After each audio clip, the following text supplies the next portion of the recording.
Hello and welcome back to the Wizards Arena. My name is Draymore, and we are continuing on with our Zendikar Rising Standard review.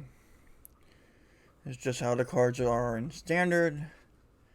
On our return to Zendikar now, we have Kicker again, Landfall, and Double-Sided Lands with a spell on the backside. We are starting off with a mythical black one.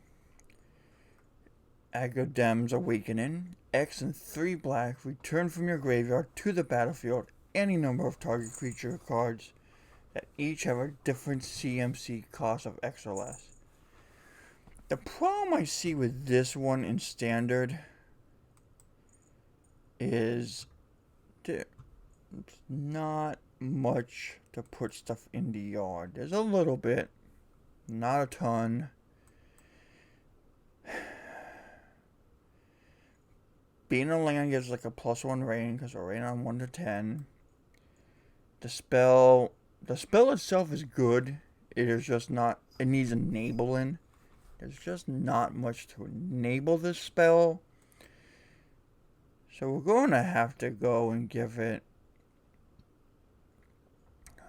only a 3.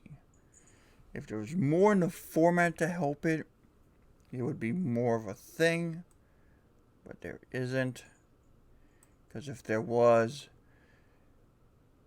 more stuff like that to set up, then it would be like clocking in like a 7. I really like the spell. I think the spell's pretty sweet, but it's like the Ravnica one that's leaving that brings back a 1 or 2 or a 3, but that never did anything. People liked it and got excited, but because nothing to fill your yard to speak of, then like maybe as an answer to mill, this might get run in the sideboard, but that would be about it. That's why it only gets a 3. Our next card, however, is the Covenant Prize. If black is played in a party deck, and if full party is a thing, like I think it might be later in the year, this is going to be one of the key black pieces. Because you get to tutor for a thing. So if we have 2 party members out, this is 3 mana, 2 colors, and a black. So slightly better Grim Tutor. And if you have the full party, you get to play a thing for 4 or less for free. So you can tutor for anything for 3. And you can play it.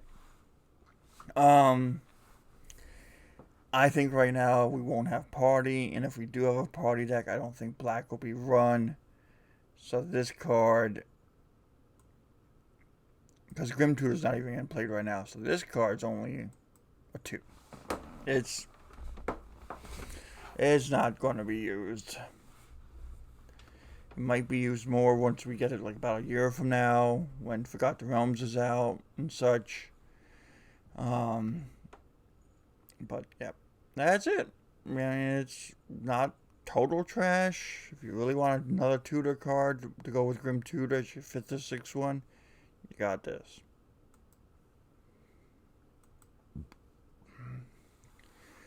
Joanna the Last Blood Chief is 3 and 2 black, flying 4/4. When she attacks, the defending player chooses a non-legendary creature card from your graveyard and puts it back into play. Put a +1/+1 counter on, and it's a vampire. She's okay. Like, she seems really good, but the problems with her is your defending player chooses.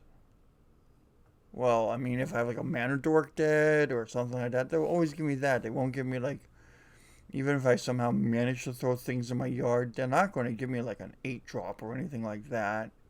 If I chose, it'd be way sweeter.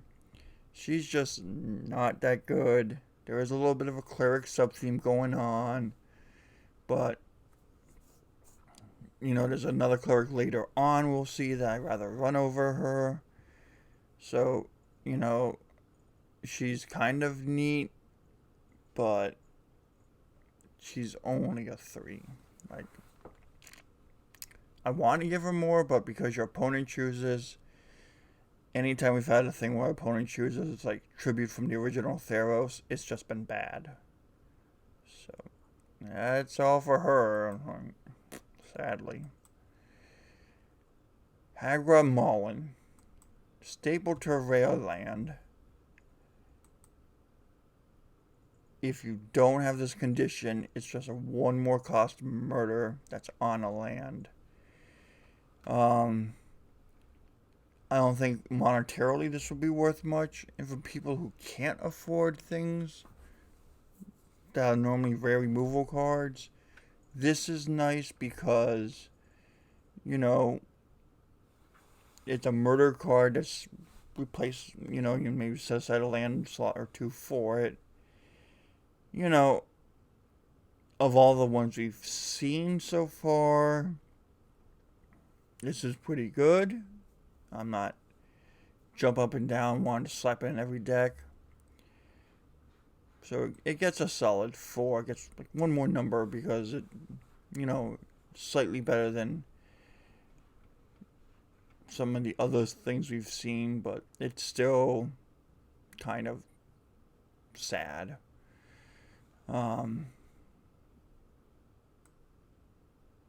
Our next card, the Inscription of Ruin. I've gone back and forth on this card. It's just bad. It's just simply bad. Like, for 2 and a black, we can Mind Rot them. Well, Mind Rot only gets played if there's no good discard spell at the 3 slot. You can return a creature of CMC 2 or less to the battlefield. Might be relevant, maybe. Or you can destroy a creature with CMC 3 or less. There's better creature removal spells in the format. So, like, all these modes are weak or bad. And the kicker cost is not winning me over here. So, because we have bad modes, overpriced kicker, discard, just, you know, it's a 3. It's doing a little bit better, but it's just not enough to make up for its. I like modal cards. I like options. I like the fact you can do all the options, but when all the options are weak to bad, I don't want to do them. Any of them. It's just no. Nighthawk Scavenger. Well, if you thought the Nighthawk Vampire couldn't get any better, he decided to go off with the Tarmogoyf and have a small little baby. I feel like in Standard, he's going to be like a 3-3 probably, with Fabled Passage running around and Field of Ruin. And if they play any instant sorcery or you kill one of their creatures, he's a 3-3 Flying Deaththrust Lifelink. In Modern, he might see more play because of fetch lands, instants, and sorceries being more prevalent. But he's only got a 3 backside. But he's really good in Standard, I think. And he's also a rogue. So he might go in a party deck, but I don't think so. I think he's just going to be played because he's an awesome vampire.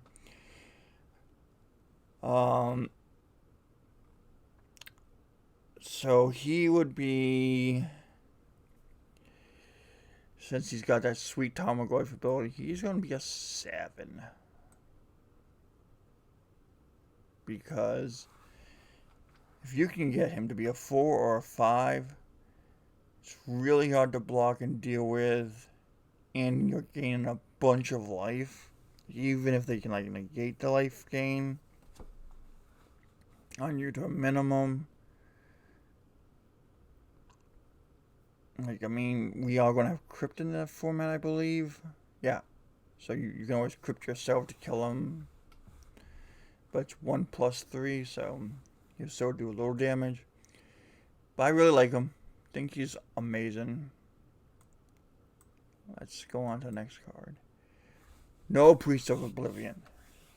Feel like she's super sweet. She's a colorless and a black for a 2/1 Menace and Lifelink.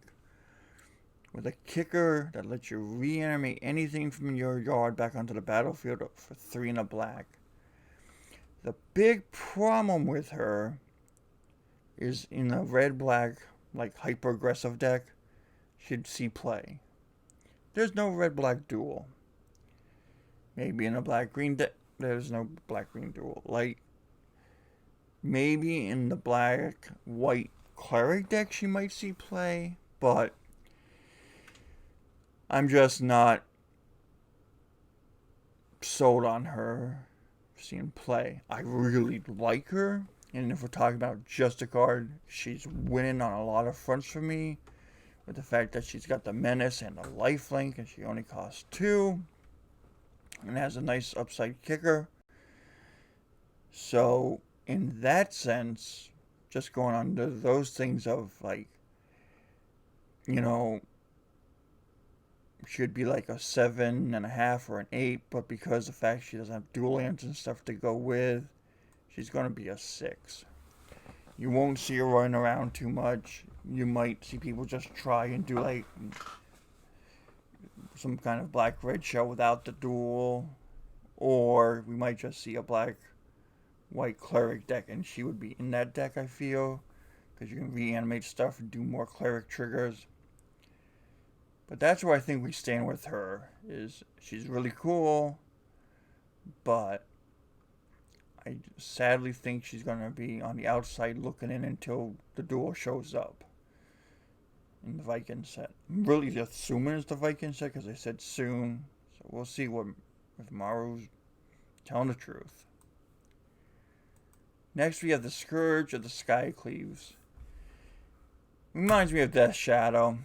I mean, colors in a black, power and toughness equal 20 minus the highest life total. So if there's higher life totals like 14, 15 we'll say, then he's a 5/5. And then it changes after he smacks him. So then he's a 10/10. The kicker cost is a lot. He's not going to see much play. He's not going to see any play. Like, he might see more play in an eternal format. He ain't going to see play in Commander. Like, he's just not going to see any play. I could be wrong. I want to give him a 1. I'm going to give him a 2 on the simple fact that Death Shadow, everybody thought was Garbo, and somebody finally figured out a way to use him. So I'm going to put him in the same slot. Like, you know, somebody smarter than me might figure out a way to use him. But I don't think there's much more to be said for this mythic. I mean, thank God it's a mythic, and we're not going to be opening every pack as an uncommon or a rare.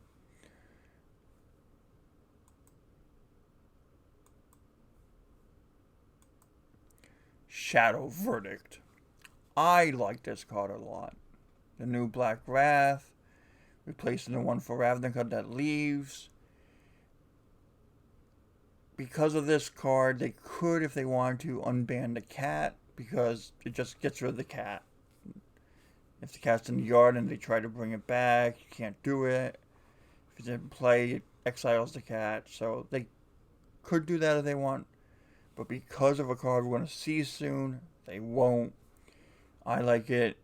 You play a lot of high stuff and just smash people in the face and keep all the low blockers off the board. Valid strategy. You know,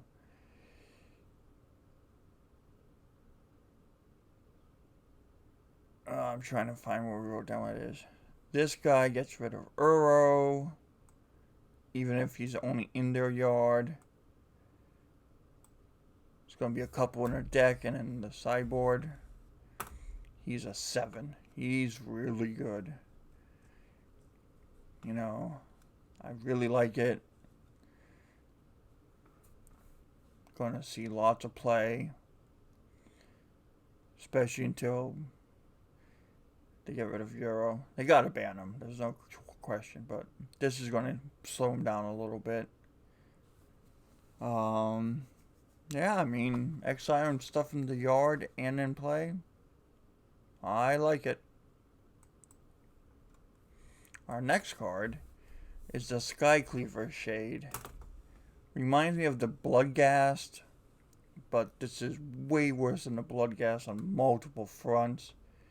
It is 2 for a 3/1 that can't block, and if you kick it and spend 5 mana total on it, you got a 5/3.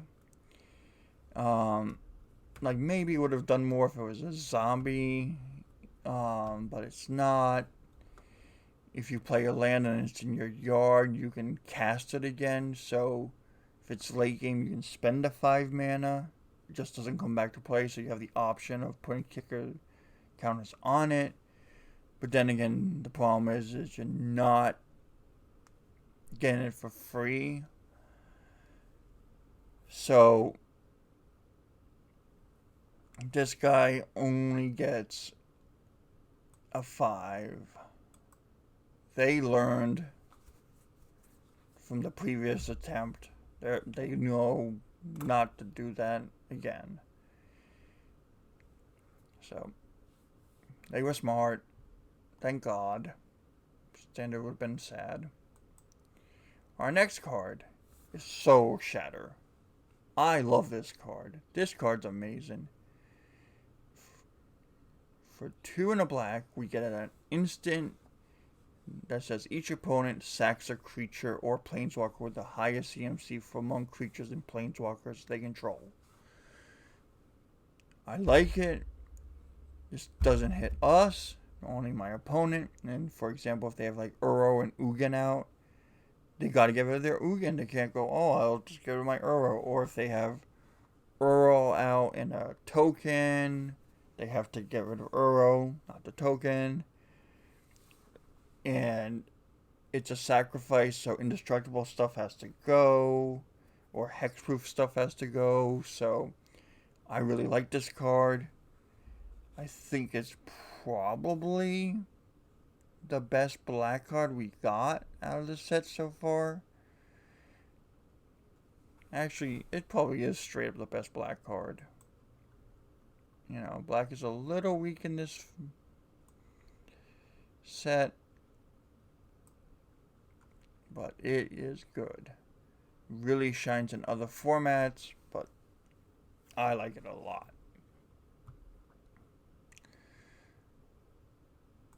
Our next card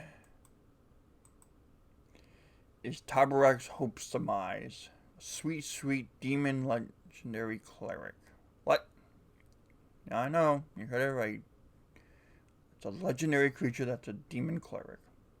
For 2 and a black, you get a 2/2 flyer. That doesn't sound that great. He has lifelink as long as he has 5 or more counters on him. +1/+1. Okay, how do you get them counters? Whenever another non-token creature dies, put a +1/+1 counter on him. So as long as it's not a token, he's getting bigger. Sweet. If a creature was a cleric, draw a card, lose a life. So this, if there is a cleric deck, is getting slotted into him. Really cool. I like the ability. I think he's kind of nifty. This guy is not as good as the last card we saw, but he is really good. He's better than Joanna was for legendary creatures. He's a 6. Really like his art. I think it's really sweet. Looking forward to see if the cleric deck actually emerges for the format. A white-black one.